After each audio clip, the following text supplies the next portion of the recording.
যে খাবার যত সুস্বাদু সেই খাবারটা তো ততটাই আনহেলদি না? মানে লোক বলতে ছাড়ে না। টক দই এখানে মিষ্টি দই পাওয়া যায় না। আর গোপাল জানো তো খুব খুশি মনে খেয়েছে। এই ১০ দিনে ১০ বার রান্না করব ১০ রকম পদ্ধতিতে। নিরামিষ ফুলকপির এই রান্নাটা জানো তো অনেক বেশি টেস্টি হয়েছে। গুজরাটি ভাষায় কুড়মুড়া মোমরা। গুড মর্নিং এভরিওয়ান, কেমন আছো তোমরা সবাই? আশা করছি সবাই খুব ভালো আছো। আমার চ্যানেলের নতুন একটা ভিডিওতে তোমাদেরকে অনেক স্বাগত জানাই।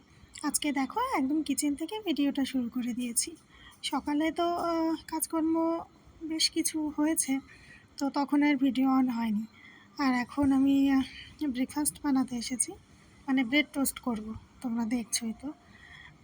সকালে যদিও আমি এরকম কিছু বানাই না আর এই টাইপের খাবার খাইও না, কিন্তু এই ব্রেডগুলো আনা হয়েছিল একটা কাজের জন্য, মানে আমি আনতে বলেছিলাম ওকে একটা দরকারে। তো তার মধ্যে থেকে ২টো না ৩টে মতো এক্সট্রা ছিল। তো ছিল বলে এটা তো আবার ডেট এক্সপায়ার হয়ে যাবে, তো ভাবলাম যে ডিম আছে, আর এটা এমনিও যদিও টেস্টি লাগে খেতে খুবই, জানোই তোমরা। তো সবসময় যেহেতু খাই না, তো ভাবলাম যে আজকে তাহলে করি। কারণ যে খাবার যত সুস্বাদু সেই খাবারটা তো ততটাই আনহেলদি না?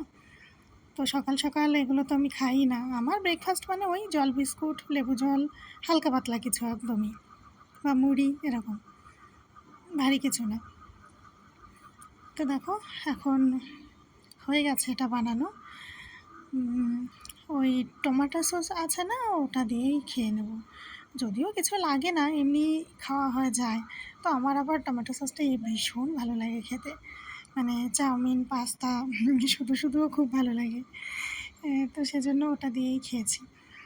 দেখলে তোমরা ব্রেডটা আগে একটু সেঁকে নিয়েছি, বেশ ভালো হয়েছে খেতে, জানো তো। তো তারপরে খাওয়া দাওয়া সেরে এখন দেখো বেসিনে কত বাসন জমে রয়েছে। এগুলো সব কিন্তু সকালের। রাতের বোধহয় শুধুমাত্র ওই যে স্টিলের বড় হাঁড়িটা দেখলে ওটাই।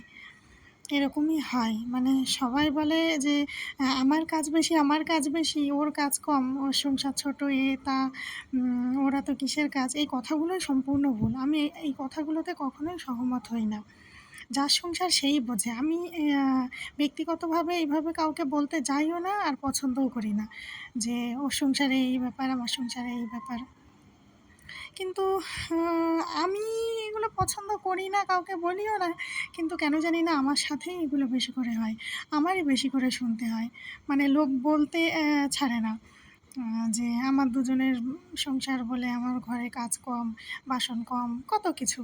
এখন তো ভিডিওর মাধ্যমে তাও একটু ভিডিও করা হয় বলে তোমাদেরকে দেখাতে পারি, বা যারা এরকম বলে তারা আদৌ দেখে কিনা জানি না। যাই হোক, দেখলেও ভালো, না দেখলেও ভালো আমার। তো এইটাই কথা আর কি। কারোর সংসারে এইভাবে পার্সোনালি বলাও ঠিক না, না? যাই হোক, ওসব কথা বলতে গেলে এখন অনেক কাহিনী হয়ে যাবে। তো দেখো এখন এই থালা বাসনগুলো সব ধুয়ে পরিষ্কার করে রেখে তারপরে আমি ও আজকে তো মাছ নেই, নিরামিষ রান্না করব। তো সবজি টবজিগুলো ফ্রিজ থেকে বার করে একটু ঠান্ডাটাও কম হয়ে আসবে, তারপরে আমি যাব স্নান করতে। আর সব কিছু না রান্নার আগে একটু গুছিয়ে রেখে গেলে, গুছিয়ে বলতে কি ওই হাতের কাছে নিয়ে রাখি, সবজিগুলো ফ্রিজ থেকে বার করে রাখি। না হলে কি হয়, আমি স্নান করেই মাথা টাথা আঁচড়ে মানে সিঁদুর টিঁদুর পরে সব কিছু রেডি টেডি হয়ে যখনই কিচেনে আসি, আর আমার যেহেতু টাইমের মধ্যে রান্নাবান্না কমপ্লিট করতে হয়, তো তখন না একটা তাড়াহুড়ো ব্যস্ততা কাজ করে ভেতরে, যে হবে তো টাইমের মধ্যে করে পারবো তো, এরকম। তো সেজন্য সকালে কাজকর্মের মধ্যে থেকে যদি দেখি যে না স্নান করতে যাওয়ার আগে টাইম আছে, তখন ওই কিছুটা এগিয়ে রাখি। কোনো সময় সবজিগুলো একটু ছুলে রাখি, কেটে ধুয়ে জল ঝরাতে দিয়ে তারপরে আমি স্নান করতে যাই। তারপরে দেখো স্নান তো হয়ে গেছে, মানে ওই বাসন টাসনগুলো ধুয়ে টুয়ে রেখে তারপরে স্নান করে একবারে পুজো দিতে চলে আসলাম। পুজো তো করব, কিন্তু আজকে একটু আলাদা কিছু আছে। যেমন গোপালকে তো এমনি গঙ্গার জল যেভাবে আম স্নান করাই সেভাবে তো ডেইলি করাই, কিন্তু আজকে একটু দই আনিয়েছি। মানে ওকে দই আনতে বলেছিলাম, টক দই, এখানে মিষ্টি দই পাওয়া যায় না। তো এই ছোট্ট একটা প্লাস্টিকের বাটিতে নিয়ে এসেছিলো। ঘরে যদিও সবসময় থাকে, কিন্তু ফ্রিজেরগুলো তো আর নিশ্চয়ই ঠাকুর ঘরে ইউজ করব না। তো ওটা এনে দিয়েছিল। তো ভাবলাম যে দই দিয়ে অনেক দিন গোপালকে স্নান করানো হয় না, স্নানও হবে আর সেই সাথে পেতলের যেহেতু একটু মানে শরীরটা উজ্জ্বল হবে গোপালের। তো তারপরে সেটাই করালাম। আর দই যেহেতু অনেকটাই রয়েছে, এমনি চিঁড়েভোগটা আমার দেওয়া হয় ঠাকুরকে দই ছাড়াই। কি করব, ওই চিনি, গুঁড়ো দুধ, ড্রাই ফ্রুটস এগুলো দিয়েই দেওয়া হয়। কিন্তু দই আছে বলে আজকে তো আর মিস করব না। দই আছে, কলা টলা সব কিছুই আছে। তো ভাবলাম যে আজকে সুন্দর করে ভোগটা আর একটু বেশি ভালো হবে। তো সেইটাই আর কি করছি। চিঁড়েটা ধুয়ে নিয়ে চিনি দিয়ে একটু জল দিয়ে নিলাম, নাহলে চিনিগুলো গলতে চায় না শেষে যখন চিঁড়েভোগটা মাখি আর কি।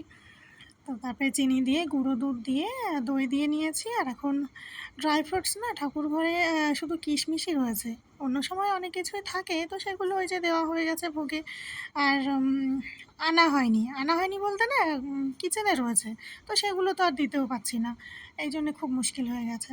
নেক্সট দিন বাজারে গিয়ে অবশ্যই মনে করে নিয়ে আসতে হবে।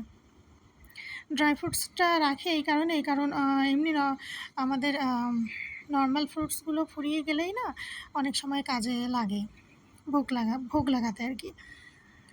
তো দেখো, কথা বলতে বলতে আমার পুজোও হয়ে গেছে, এদিকে গীতাও পড়ে নিয়েছি, পুজো হয়েও গেছে। আর সেইটাই এখন তোমাদেরকে একটু দেখাচ্ছি।